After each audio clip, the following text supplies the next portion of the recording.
Hey guys, Gimme Otaku here, and welcome to my Borderlands 3 Moze grenade build. Now, this is actually a re-upload because I actually had to redo the video due to the previous one actually spreading some false information, so I just kind of wanted to be professional about it and correct my, my mistake and admit to my misinformation. So anyways, basically I'm going to be showing you the gear, I'm going to be showing you the skills, and the anointed passives you're going to kind of want to look out for if you can get them. And then also at the very end I'm going to be showing you some clips of some boss fights, showing you kind of how the build works and how well it is, how efficient it is. So with that, let's just jump into the skills. Alright, so starting with skills, I'm only going to be highlighting the skills that are absolutely crucial to this build, so if you want to pause the video or screen capture, go right ahead, but as for all the other skills, like I said, I'm only going to be highlighting the ones that are absolutely crucial to make this build work the way it does. So starting off in the Shield of Retribution, these 6 skill points weren't absolutely necessary for the build. I just kind of threw them in here because thought it would just help a little bit with some survivability and give me a little extra damage. But like I said, you can throw these points wherever you please. But we're going to be going into Bottomless Mags, and the only skill that's going to be necessary to highlight here is Redistribution. So basically, when I get a critical hit, I regenerate ammo in the mag of the gun I'm currently holding at the time. And this is extremely helpful because, as we're going to get into in a minute here, Moze can make her grenades crit, which is basically just feeding bullets into the gun you're holding, making it so you don't really have to reload very often, which in some aspects could be extremely helpful. So, yeah, like I said, that's all that's really to highlight here. I do have a class mod that's putting a point into this, which is helping the ammo regen quite significantly. But then we're going to move on to Demolition Woman. There are 3 skills we're going to be highlighting here. The first one is going to be Means of Destruction. Now, every time I do an instance of splash damage, I have a 6% chance to regenerate my grenades. This skill is basically making it so Moze has infinite grenades, and we do have a countermeasure in case that 6% isn't proccing very often, but we'll get into that when we get to gear. But like I said, this is making it so Moze has basically just infinite grenades. You can keep chucking them, and you'll never run out. But basically, so the grenades we're using are grenades like the Hex or the Nagata, where they do multiple instances of splash damage, not just one big boom, and then you have to throw another one. So that way, you just keep regenerating grenades with every tick of the grenade. But then next is Pull the Holy Pin. Every time you throw a grenade, your grenade has a chance to crit. I do have a class mod that's putting 2 points into this. Actually, no, 3 points into this, making it so I have a 60% chance to crit. And yeah, so that's going to be helping a lot with redistribution. And then we have a Vampire. I have a class mod that's putting a point into this, but every time I throw a grenade, for every enemy that grenade damages, I receive 24% of my missing health back. This is extremely helpful because, as I mentioned, we have infinite grenades, so we're just chucking them left and right. And basically, they will just be giving me almost infinite health sustain, and grenades like the Hex or the Stormfront can damage multiple enemies at once pretty easily as well. And just for extra efficiency, we do have toward cross promotion. Basically, if you want Vampire to work as well as it does, just have stuff that's increasing your your splash damage radius, and it'll help the Hex and the Stormfront deal damage to enemies who are very spread apart. And that's where Toward Cross Promotion does come in handy. But that is going to be it for the skills, so we're going to jump on over to the gear. Alright, so in my last video, this is where I severely messed up because I said in my last video that for anointed guns, you didn't need to have the gun in your hand to get the bonus.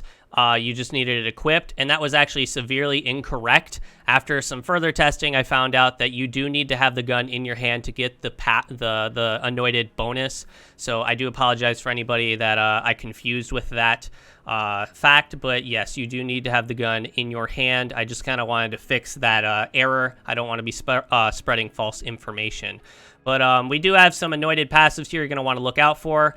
The conference call isn't crucial to this build, but if you can get this passive on a gun that might be crucial to this build, that would be extremely helpful. But basically, the anointed passive is on action skill end. You'll deal 125% more weapon damage to badass, named, and boss enemies for a short time.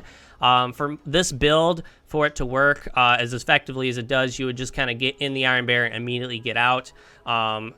And the passive, I'm trying to get these passives on the Roizen Thorns. This is my kind of go-to pistol, one, because it's absolutely gorgeous of a gun, but two, it's pretty fun to use, and the gyro jets increase damage by 13%, which, you know, just increases your damage. The problem is, it does only come in corrosive, so fleshy targets aren't going to be really feeling this all too much.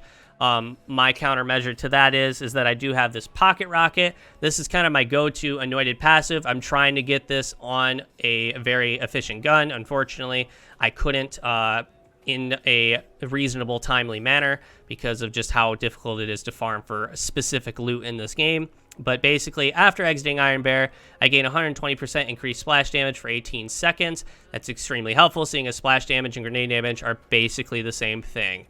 Another passive that could be helpful is the one that is on this Ripper here. On action skill end, critical damage is increased by 25%. This can be extremely helpful on possibly a better gun for this build.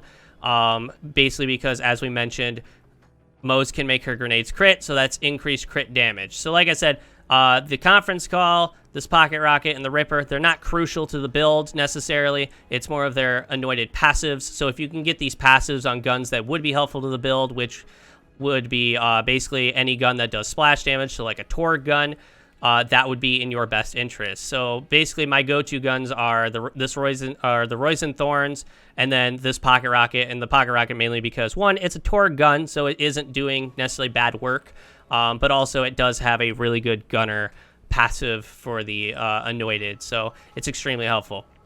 Next is the Sanctified Circulating Blastmaster. Like I said, this class mod's putting a point into Redistribution, a point into Vampire, and 3 points into Pull the Holy Pin, which is very, very helpful because it's increasing my grenade crit chance and giving me some extra little healing, a little extra boost on Vampire, but also it's putting that point into Redistribution, which is further increasing my infinite ammo supply. And basically, the longer I go without reloading, the more splash damage I deal. That can go up to 100%. As I mentioned in the previous version of this video, I'm not entirely certain if this applies to how many bullets are in the mag or if just how long you go without reloading. So it does need further testing, and I haven't quite figured out how exactly I'm going to test it.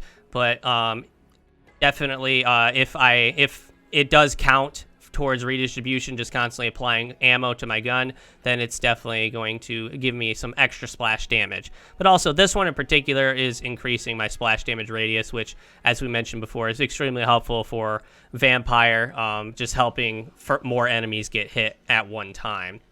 Then Big Boom Blaster. This is basically if for some weird reason I'm not regenerating grenades as fast as I'm throwing them, I can pick up some boosters and regen my grenades. Then the go-to grenades, so I'm sure many people have heard this. The Hex is one of the most OP grenades in the game right now. But the Hex is super efficient on this build. However, if you can't get a Hex, a Stormfront or a Quasar will not necessarily do as effectively, but they are a good replacement. So if you can get your hand on the Hex, definitely use it. But if you can't, try and get a Stormfront or a Quasar, or just kind of keep trying for the Hex. Then my final go-to grenade is the Nagata, mainly because it's helpful for enemies who are not on the stage, like Grave Ward, or for enemies that are kind of too big. Some bosses that are too big cannot be targeted by the Stormfront, Quasar, or Hex, and this is where the Nagata comes in handy. So basically, it does a lot of damage. It does multiple instances of splash damage, kind of keeping up the grenade regen, and also it's a longbow, so it's just a really good grenade replacement for bosses like the Rampager or Tyrene, where they are too big and can't be damaged, or bosses like the Grave Ward, where he's not even on the stage, so it's a little bit harder to hit him in general. So yeah, that is it for the Moze grenade build. If you have any further questions, always leave a comment down below. But thank you for watching this video. Don't forget to leave a like, comment, and subscribe. Definitely head on over to my Twitch channel, because that is where I do 99% of my content creation. I'm live almost every day. But yeah, you all have a wonderful rest of your day, and enjoy the Mayhem 3 boss kills.